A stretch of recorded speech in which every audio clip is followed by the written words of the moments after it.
मोहन जहाँ पर काम सीखने के लिए जाता था वहां पर उसको लोहे का कार्य जो है सिखाया जाता था।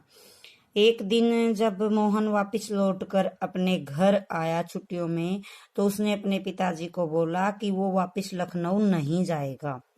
इस तरह से जिस मोहन से उसके पिता वंशीधर ने बड़ी बड़ी उम्मीदें लगाई हुई थी कि मेरा बेटा अफसर बनेगा, उस बच्चे की जिंदगी की दिशा बदल गई, क्योंकि उसको एक गलत जगह पर पढ़ने के लिए छोड़ा गया जहां पर उसका परिवार नहीं था और कोई भी उसकी चिंता करने वाला नहीं था।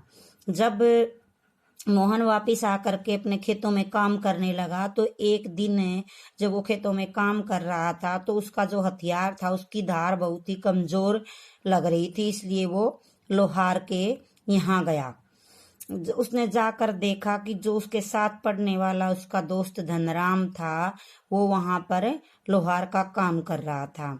मोहन चुपचाप जा करके वहां बैठ गया, जबकि जब मोहन छोटा था तो देखा जाता था कि ब्राह्मण लोग लोहार के घर बैठते नहीं थे।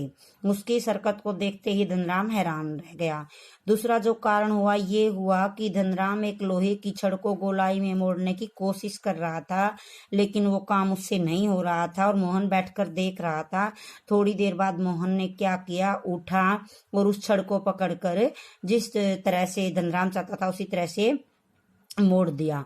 मोहन के इस कार्य को देख करके धनराम हैरान रह गया।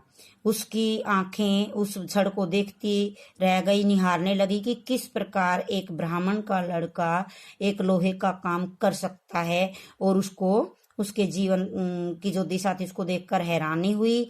तो इतनी कुशलता उसको कैसे मिली? जब ये बात पूछी गई तो मोहन ने उसको अपने जीवन की दर्द भरी कहानी सुनाई। इस प्रकार से कहानी का समापन होता है। आपको ये पाठ जो है अपनी बुक से कंप्लीट पढ़ना है अच्छे से, और इसमें जो अन्य प्रेरणाएं हैं वो ध्यान से जो आपने माइंड में रखनी है, तो इसको पढ़ लेना। Thank you.